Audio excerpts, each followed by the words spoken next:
Tai. Sugi wa Asu. Sugi. Babi. Tanco. Halo CS-CS-ku, berjumpa lagi dengan Manusia Madesu di Easy Film. Sebelum ditonton jangan lupa like, subscribe. Alah kontol, berikut ini gua akan meringkas evolusi musik Kraspang dan perkembangannya di era 80-an. Musik cepat dan distorsi mirip gergaji mesin ini kembali populer hingga ke Asia di era 90-an. Salah satunya dipopulerkan oleh sang master di beat Kawakami. Oke CS-CS-ku, sebelum kita mulai seperti biasa, kita intro dulu guys. Sebat. Dimanakah kita mencari manusia, membotakkan mata, mengosongkan jiwa. Saya kesunyian, tak lagi kau dengar. Inilah saatnya kau melihatnya. Ikutlah bersamaku, berjalan bersamaku, dengan apa membara, dengan asap bermakna. Marilah harapan jadi kenyataan. Marilah harapan jadi kenyataan.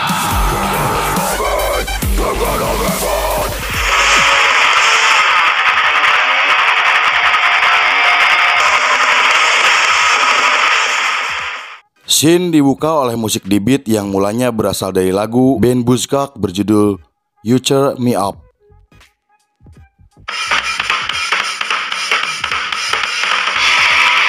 Di sana mereka menampilkan ketukan drum yang sangat cepat dan intens yang kemudian ditiru oleh Discharge.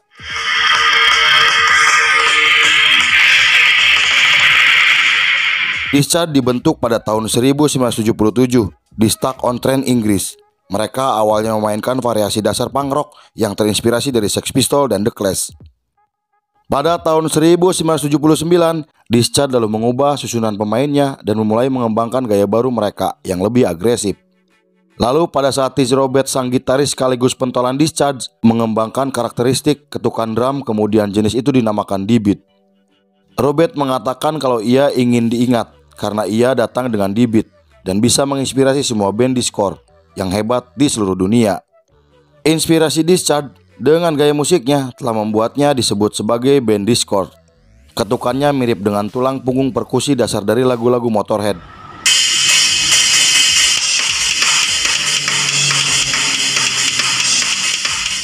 Pada tahun 1985, Discharge mengubah gayanya ke heavy metal yang lebih konvensional. Namun, suara klasik mereka tetap menginspirasi band-band lainnya. Di Inggris juga ada band seperti Discharge. Mereka bernama The Faroukers, band hardcore punk pertama yang mengambil konsep sederhana dari Discharge. Namun mereka memainkan dengan secepat mungkin, sekeras dan seberat yang mereka inginkan.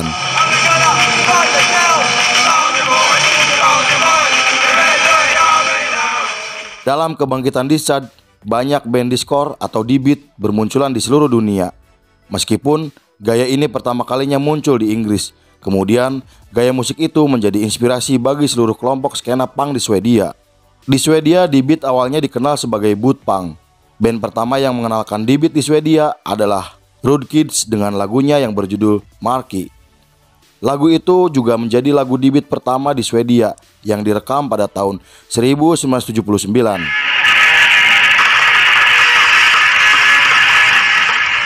Setelah itu, muncullah band D-beat lainnya seperti KSMB, Miss Brukarna.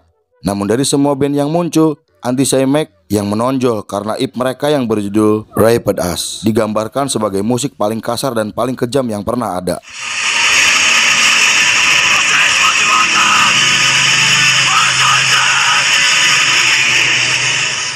Anti-Semitic adalah punk keras Swedia yang berbasis di Skövde. Mereka adalah salah satu band pertama yang mendefinisikan hardcore punk Skandinavia. Dan mereka sebagai punk Swedia paling terkenal di era 1977 dan 1978. Lalu muncul kembali band seperti Anti-Semitic, yaitu Moderate Liquidation dan Asocial. Dan yang paling menonjol dari band itu adalah Mob 47. Mob dikenal sebagai band boot punk tercepat yang memadukan gaya Discharge dengan hardcore punk Amerika.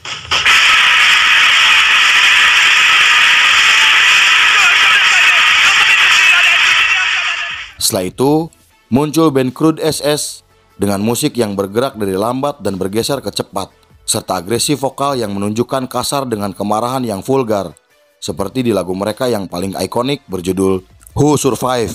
Kemudian Creed SS mendapatkan nama abadi untuk diri mereka dari komunitas hardcore DIY internasional, karena mereka telah menjadi pengaruh signifikan bagi banyak band dari seluruh penjuru dunia. Dan pada pertengahan 1980-an muncul kembali gaya anarko-punk, diadopsi dari skena bernama bootpunk Swedia, anarko-punk Inggris, heavy metal, dan post-punk. Konon, perpaduan itu disebut crash punk.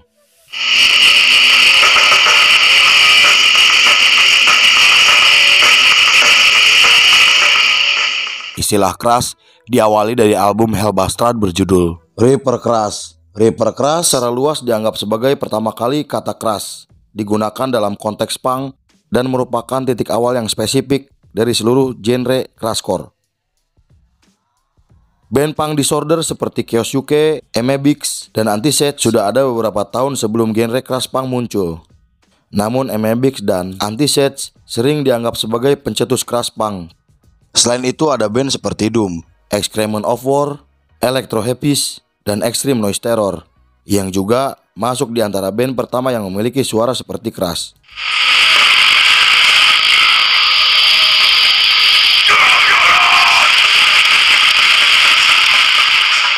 Kemudian, crash punk Amerika dimulai pada pertengahan 1980-an di New York. Kelompok ini muncul dari skena hardcore, dan band pertama yang menyebarkan pengaruh crash punk adalah Nausea. Di Boston ada Disturb, di Carolina Selatan ada Antischism, dan di Minneapolis ada Destroy. Mereka merupakan kelompok-kelompok crash di Amerika yang signifikan. Banyak orang yang mengatakan jika Extreme Noise Terror lah yang mengembangkan gaya crash menjadi grindcore. Lalu, sebuah band bernama Asroten dianggap paling bertanggung jawab atas penyebaran crash di Amerika pada tahun 90-an. Lagu-lagu mereka mempromosikan filosofi politik anarkis.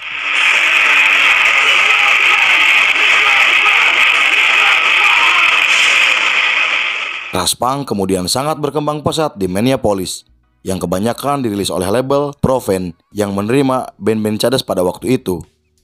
Pada periode itu, inti crash punk menjadi sangat terkodifikasi dengan vegetarianisme dan kadang-kadang straight edge yang ditentukan oleh banyak tokoh dalam skena.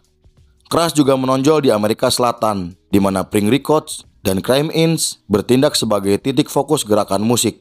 Dan band crash yang paling terkenal saat itu adalah His Hero Is Gone, yang pertama menyebarkan pengaruh crash di Amerika Selatan.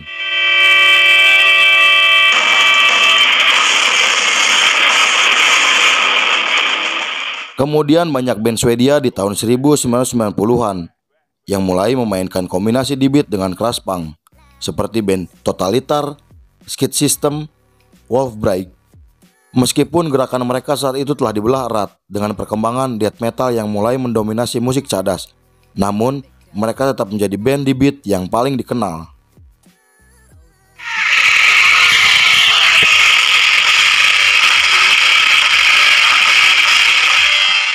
Di Asia kemudian muncul di beat punk asal Jepang bernama Disclose.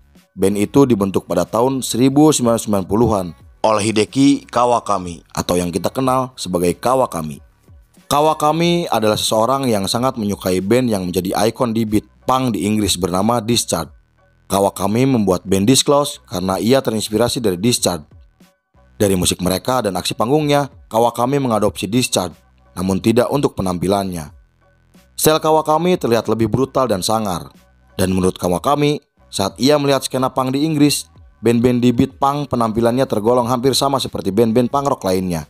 Sepatu boots, baju hitam bersih, jaket kulit bersih, rambut mohak rapi, celana ketat rapi yang membuat Kawakami mempunyai dorongan untuk lebih kreatif dan ingin mempunyai ciri khas Disclose sendiri.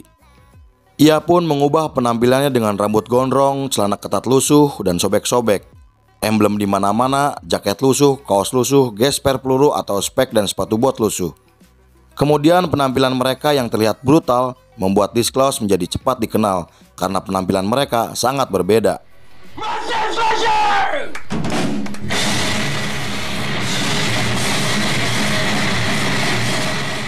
Kawakami juga berkata jika ia ingin berbeda dengan band indie yang ingin terlihat garang, namun seperti sedang menyamar sebagai di beat punk dari death metal yang menggunakan sepatu neck baru mengkilat.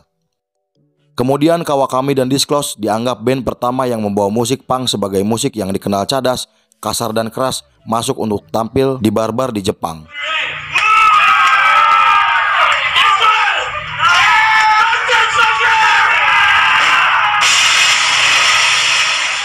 Pada tahun 1994, Disclose resmi merilis album debutnya yang berjudul Tragedy. Album itu sangat dipengaruhi oleh Discharge dengan vokal khas Kawakami yang liar. Di album itu juga ada beberapa lagu yang ketukannya seperti hardcore Swedia dan membuat Disclose menjadi berbeda dari band-band punk lainnya pada masa itu.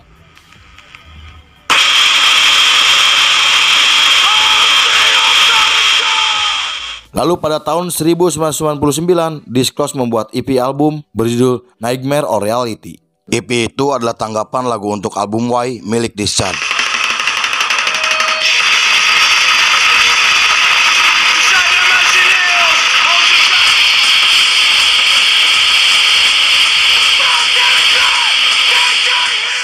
Di album itu, Disclose menciptakan suara gitar bernada ganda yang terdengar seperti gergaji, lalu dipadukan vokal Kawakami yang tak diragukan lagi, dan bagian ritme yang kuat berdasarkan ketukan stok berpadu bersama untuk menciptakan nyanyian derau seperti mantra yang berulang. EP itu direkam di Grevo Cargo di studio di teks milik Jen Julita. Tema EP Nightmare or Reality berfokus pada pemandangan tragis perang secara besar-besaran yang membuat Disclose menjadi debut raw punk terbaik. Sebelum Disclose merilis EP tersebut, di Jepang penggemar crossover lebih besar dari di beat punk, dengan band-band crossover yang besar dan mempunyai banyak penggemar.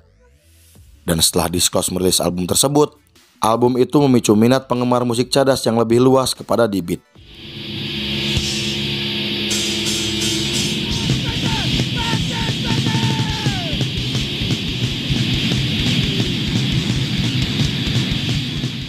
Nightmare or Reality membuktikan bahwa dengan dorongan bawah tanah yang cukup bahkan paling keras sekalipun bisa memperluas basis penggemarnya.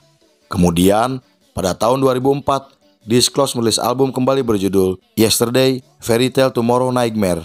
Album itu untuk menunjukkan pemahaman yang cukup cerdas tentang lingkungan musik mereka yang mereka olah dengan aransemen yang brutal.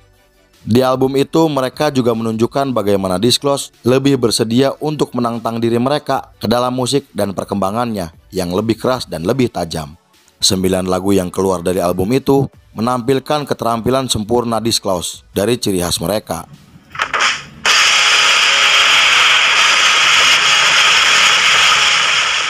Dan pada 5 Juni 2007, Hideki Kawakami atau yang kita kenal Kawakami ditemukan meninggal dunia di luar apartemennya karena overdosis alkohol dan tablet obat tidur. Berita itu cepat menyebar di internet yang membuat duka semakin mendalam bagi para penggemarnya. Menurut teman dan para penggemar yang pernah bertemu dengan Kawakami, ia adalah sosok yang sangat ramah, baik dan tak pernah pilih-pilih walau ia mempunyai nama besar. Kawakami juga mempunyai pengaruh penting dalam penyebaran di beat punk generasi kedua di seluruh Asia atau mungkin dunia, dengan tema lagu-lagunya terutama tentang perang nuklir dan konsekuensi yang mengerikan. Penampilan Kawakami yang sangat terkenal bahkan masih ditiru oleh punk-punk sampai sekarang. Nama Kawakami tak akan pernah hilang dari para pencinta di beat punk karena pengaruhnya yang sangat besar. Hingga kuburannya masih dikunjungi oleh para penggemarnya sampai sekarang. Lalu film pun selesai.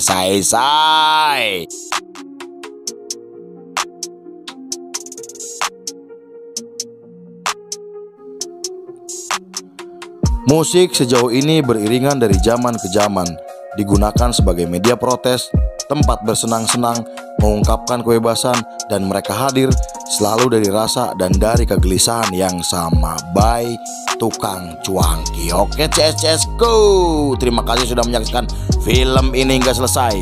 Saya beserta jajaran Menandar Malam kembali pamit undur diri. Sampai jumpa di film berikutnya. Bye bye. You